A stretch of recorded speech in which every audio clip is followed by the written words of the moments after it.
You think you're working hard. You think you're loyal. But ask yourself this: why do the powerful always look past you? Why do they remember someone else's name but forget yours? In this video, we'll uncover the 13 invisible habits that are silently killing your presence, your influence, and your future. Inspired by the ruthless wisdom of Niccolò Machiavelli. In the court of power, to be seen is everything, yet most people remain invisible. Not because they are incapable, not because they lack intelligence, but because they have no strategy for being seen. They show up every day hoping effort alone will speak for them. They assume merit will carry them forward. But the world of the powerful is not a meritocracy. It is a theater, and in theater the invisible actor never gets the lead role. The powerful do not look for goodness. They look for relevance. They scan the room not for who is working hardest, for who has influence, who is desired, who commands attention. If you don't design your visibility with intention, you are allowing randomness to determine your reputation. That is suicide in a world built on hierarchy. Let me give you a brutal truth: if you don't shape perception, someone else will. And in most cases, that perception will not benefit you. So what is strategic visibility? It is not about being loud. It's not about self-promotion for the sake of ego. It is about controlling the narrative around who you are. It is about placing yourself in rooms where the powerful gather and acting in a way that forces them to consider you, if not as an equal, then as a rising player worth observing. Niccolò Machiavelli understood this better than anyone. In The Prince, he writes that appearances are more powerful than reality, that a ruler must seem virtuous even if he is not, because perception governs loyalty. Same principle applies to you. You must learn how to craft a character that commands attention from those in power, whether that be your boss, an investor, a gatekeeper, or a social elite.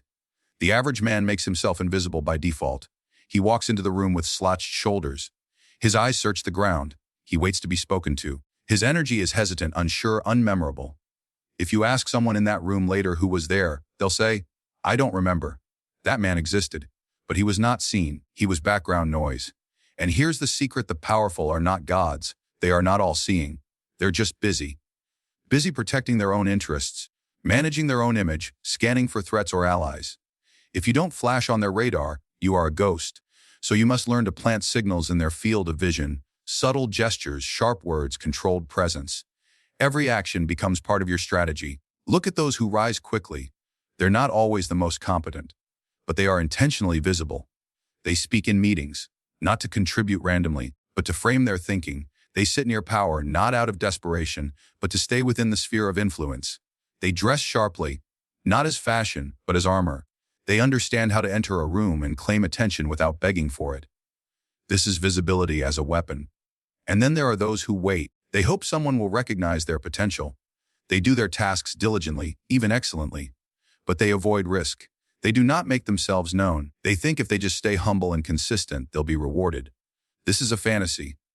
The powerful do not reward invisibility. They do not spend time investigating quiet corners of talent. If you are silent, they assume you have nothing to say. Now, let's talk about a word most people misuse: humility. True humility is power held in restraint. It is a lion walking calmly through the field, not because it's weak, but because it doesn't need to roar. What most people call humility is actually fear. Fear of being judged, fear of standing out, fear of rejection. Fear turns into invisibility, and the powerful have no patience for it. They want to deal with people who are self-assured, who present themselves with clarity, because power is drawn to confidence. Not arrogance, but clarity of self. If you don't know what you stand for, if you don't express it in your words, your posture, your decisions, you become unimportant. Unclear men are overlooked because no one wants to carry the burden of figuring them out. So how do you become strategically visible? You start by crafting a reputation. Reputation is not what you think of yourself. It's what others whisper about you when you're not in the room. You build it by creating consistent impressions over time, through your speech, your posture, your delivery. By showing strength without desperation, competence without begging. Strategic visibility also means aligning yourself with key players, not through flattery but through relevance. Offer insights, ask powerful questions, let them remember you for how you think, not just what you do. When they see you as someone who adds sharpness to the conversation, you become part of their strategic memory. Visibility is also about scarcity. Don't be everywhere. Don't be overly available. Appear just enough to provoke interest, then vanish before you're dismissed. Think like a royal advisor, not a court jester. The jester is always there, always joking, always performing. He is liked, but never respected. The advisor speaks rarely, but his words tilt the balance of power. You must also watch your associations. Being seen with fools makes you appear foolish. The powerful judge you not just by your words, but by your alliances. If you stand beside the irrelevant, you become irrelevant by association. So choose your company like a strategist, not a sentimentalist. In the end, remember this: you are either watched or forgotten. There is no middle ground. Strategic visibility is the art of staying in the line of sight of power without begging for it. Without it, your competence means nothing. Your intentions mean nothing. Your potential remains locked in darkness. And those who rule the world, they never visit the dark. In the eyes of the powerful, the emotionally needy are the walking dead. They're not feared. They're not respected. They are, at best, tolerated. And even that is temporary. Neediness is the stench of weakness. It repels those who hold power because it signals one unforgivable thing: dependence. Powerful people do not want to be burdened. They don't want to carry your emotions, your insecurities, your doubts. Their world is built on decisiveness, control, and movement. If you hesitate, if you cling, if you beg, even silently, you position yourself as someone to be stepped over. The powerful don't step backward for the needy. They move forward without looking back. Most people don't realize they're needy. They mask it in politeness. They call it vulnerability. But when your actions are driven by the need to be liked, the need for validation, the need for emotional reassurance, you have already failed the test of presence. Your energy speaks before you do. It tells the room, I need something from you. That is a position of weakness, not of influence. Let me be clear: emotional neediness is not about having emotions. Everyone has emotions, but when your emotions govern your behavior, you become predictable. When you're predictable, you're easy to manipulate. And when you're easy to manipulate, you are never respected. Think of how many people chase the attention of those above them, checking their phone constantly, waiting for a reply, hoping for recognition, living in emotional limbo. That desperation is never invisible. The powerful can feel it. They see the way your face lights up when they acknowledge you. They notice how quickly you shift your tone to mirror theirs. They see how eagerly you agree just to gain favor. They see it, and they silently decide you are nothing more than another follower. Now ask yourself, when have you ever respected someone who needs your approval? You don't. You may feel pity, you may feel sympathy, but respect, that comes only when someone does not need you, and yet offers value anyway. This is the paradox of influence. The more you need someone, the less they want you. The less you need them, the more they lean in. Emotional independence is a rare currency. The powerful understand this. They gravitate toward people who are calm under pressure, who don't react impulsively, who don't bleed emotion in every sentence. It's not about being cold. It's about being contained. The man who governs himself earns the right to govern others. The man who is tossed around by every mood, every interaction, every rejection, he is a slave to emotion, and slaves are never seen as equals. Watch how the powerful behave in conflict. They don't explode. They don't beg. They don't chase. They respond with measured detachment. This doesn't mean they feel nothing. It means they know when to reveal and when to conceal. Emotional control is not about suppression, it's about timing. Show too much too soon, and you lose control of the room. Show too little, and you lose connection. But when you control when and how emotion is revealed, you control the frame of every conversation. This is why the emotionally needy remain invisible. They flood every space they enter with anxiety. They try to be liked instead of being respected. They over-apologize. They soften every sentence with qualifiers. They seek praise before delivering results. They perform, hoping someone will clap. But applause is not given to performers who beg for it. It's given to those who dominate the stage without asking. You must understand, power is not looking for someone to fix. It is looking for someone to trust. Trust comes when people know you are emotionally stable, when they can count on you not to collapse, when you can handle pressure without panic, criticism without overreaction, praise without inflation. That is what creates presence. That is what turns a man from invisible to indispensable. There's a reason Machiavelli warned rulers to avoid being loved at the expense of being feared. Love is unstable. It changes, it fades, it can become resentment. But fear is anchored in consistency, in control and strength. You don't gain fear by threatening people. You gain it by mastering yourself so completely that others dare not test you. Emotional neediness sabotages this. It exposes you as soft, as available, as malleable. The powerful do not form alliances with the malleable. They use them, then forget them. If you want to escape this trap, silence. Silence is power. It breaks the cycle of reaction. It gives you space to choose instead of react. When something upsets you, resist the urge to speak immediately. When you're ignored, don't reach out again. When someone disrespects you, don't rush to correct it emotionally. Detach. Observe. Move strategically. Emotional neediness also shows in how you treat rejection. Rejected once, most people double their effort. They send another message. They try harder. They believe persistence will win attention. But the truth is, each additional act of seeking digs a deeper hole of weakness. The powerful respect the man who does not chase. The one who withdraws, regroups, and returns later on his own terms. You are not invisible because of your talent. You are not overlooked because of your intelligence. You are invisible because your energy tells the room, I am incomplete unless you approve of me. That message is repulsive to anyone who lives in the domain of power. Power respects those who are complete within themselves, those who offer without asking, who serve with strength, who move without permission. The emotionally needy will always be seen as background noise, never as contenders. In every room you enter, there is a hidden map, a structure, a chain of influence, a ladder that determines who speaks, who leads, who listens, and who is forgotten. This is hierarchy. And those who ignore it, those who pretend it doesn't exist, are the first to be discarded. Hierarchy is not just a corporate chart. It's not just titles and job roles. It exists in families, in friendships, in politics, in creative teams, in every human interaction where status can shift. And while modern society tries to flatten everything under the illusion of equality, Machiavelli knew the truth: power always arranges itself vertically. There is always someone above you. There is always someone below. The only question is whether you recognize the game or whether you stumble blindly through it, loud, clumsy, forgettable. The man who disregards hierarchy thinks he is being confident when he interrupts the powerful. He believes he is showing initiative when he steps into circles uninvited. He thinks being casual with status is a sign of strength. But all it reveals is ignorance. The powerful don't hate boldness. They hate thoughtless boldness. They despise the man who doesn't study the room before making his move.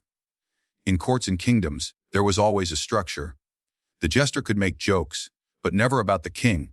The knight could speak with passion, but only after the nobles were heard. The court advisor might be the wisest in the land, but even he bowed before he spoke. Why? Because structure is sacred to power. It is how order is preserved. It is how loyalty is measured. Disregarding hierarchy doesn't make you a rebel. It makes you a liability. The powerful need allies who understand roles. They need partners who know how to navigate influence without disturbing the order. If you barge in trying to prove your worth without acknowledging who controls the table, you are seen as naive at best, arrogant at worst. And either way, you're removed from the equation. People who break into rooms too fast are often shown the door even faster. Because in the world of power, how you enter matters more than what you bring. You may have ideas, you may have talent. If you do not approach with strategic posture, if you do not observe the ranking, your value will not be seen, only your disrespect will. Watch closely. The people who rise the fastest often speak less and listen more. They study who holds influence. They align themselves with gatekeepers, not by flattery, but by recognition. They understand that to challenge the structure, you must first learn it. To change the game, you must first play it. The man who walks into a room thinking everyone is equal gets trampled by those who know better. Hierarchy also teaches you who to confront and who to avoid. If you challenge the wrong person publicly, even if you're right, you become the villain. The powerful are not bound by fairness. They are bound by self-preservation. If you embarrass someone above you, they will crush you to protect their image. Not because they hate you, but because you broke the unwritten law of status. This is where many meaning men fail. They confuse hierarchy with injustice. They think they're standing up for truth. But in the realm of power, truth is only useful when it supports the structure. If it threatens the order, it's buried. So instead of shouting from the bottom, smart players rise quietly. They gain influence within the structure, and only then do they shift it. Hierarchy is not your enemy. It is your battlefield. It shows you where to move, when to wait, and who to align with. The invisible man is often not untalented. He's just too proud to play the game. He refuses to acknowledge that power flows in a direction. He speaks to everyone the same and assumes that will earn him points. It earns him nothing. Because in the world of influence, people don't treat you based on your self-image.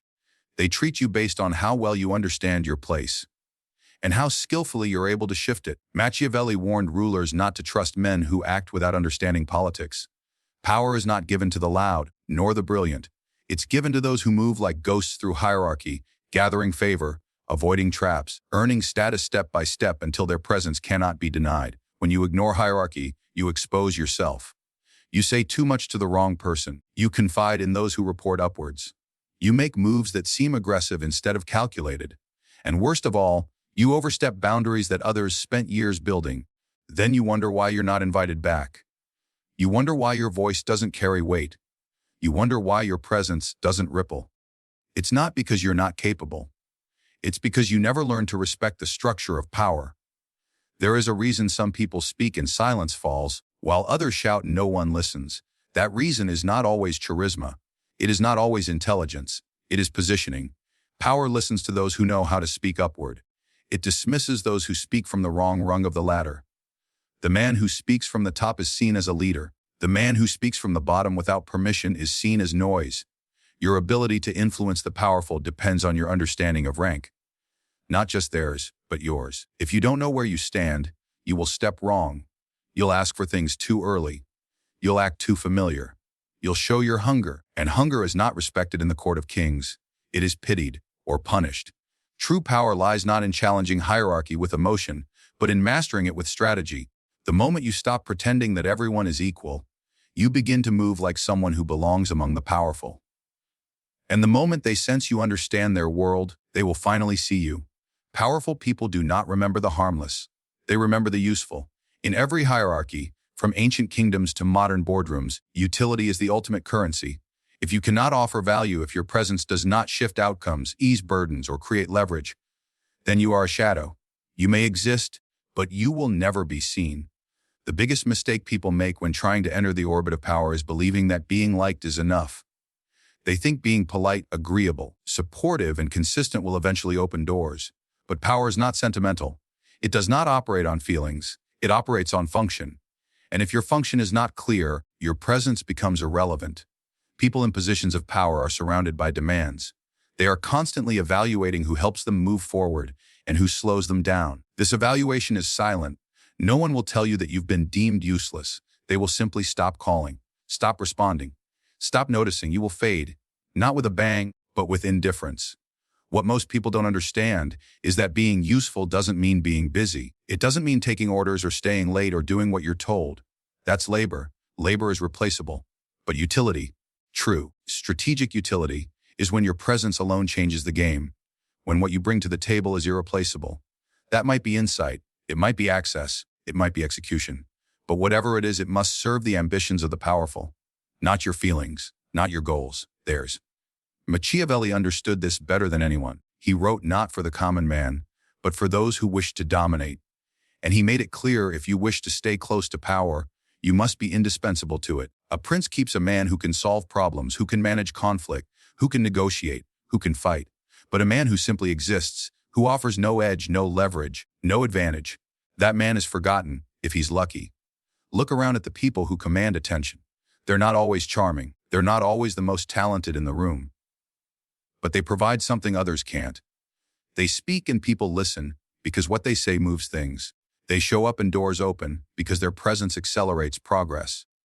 The powerful notice them not because they demand to be noticed, but because ignoring them would be a loss of advantage. Now ask yourself, brutally and honestly, what do you offer that makes someone in power need you? Not tolerate you. Not like you. Need you. That question is the mirror most people avoid. Because the truth is, most people build their identities around being good, being liked, being easy to work with, but not around being useful. And that's why they remain invisible. You must understand, power doesn't form emotional attachments easily, form strategic bonds. If you are remembered, it's because you help solve a problem, create an outcome, offer a tool, eliminate a threat, provide a path. If you offer none of these things, you're not hated, you're not rejected, you're simply not relevant. This is why your skills matter. Not the ones on your resume, but the real ones. The ones that are rare, that are hard to replicate, that make you dangerous in the best way. If you can read people faster than anyone else, that's utility. If you can close a deal, shift a narrative, manage chaos, build networks, that's utility. If you bring stability to a volatile situation or volatility to a stagnant one, that's utility. But if you just show up hoping to be appreciated, you've already lost. Powerful people are strategic by nature. Every relationship they maintain has a cost-benefit calculation behind it. If the cost of keeping you around is time, attention, energy, and the benefit is unclear, they will cut you out of the frame without hesitation. Not because they're cruel, because they're focused. Because power requires focus, and focus does not allow room for passengers. Most people try to gain influence by attaching themselves to powerful people. They hover, they flatter, they overstep. They rarely ask the real question, what can I build that this person needs? The answer to that question is your entry point, your leverage, your role in their empire. Because once you prove your utility, you no longer have to chase them. They will come looking for you. The invisible man stays invisible not because he lacks worth, because he lacks value in the eyes of those who control outcomes. The powerful do not reward good intentions. They reward execution, precision, leverage. The man who brings solutions rises. The man who waits to be seen disappears. You were not born invisible. You became invisible the moment you failed to understand power. You mistook effort for influence, emotion for connection, goodness for relevance. And the powerful, they did not hate you. They simply did not notice you. You spoke, but your words had no weight. You entered rooms, but your presence held no pressure. You waited to be seen when you should have made yourself impossible to ignore. Power does not seek the humble. It does not reward the needy. It does not elevate the irrelevant. Power moves toward those who are strategically visible, emotionally untouchable, hierarchically fluent, and ruthlessly useful. If you want to rise, then kill the traits that make you invisible. Become the man the powerful must acknowledge, not because they like you, but because they cannot operate without you. Machiavelli said it best, "It is better to be feared than loved if one cannot be both." But even before that, you must first be seen.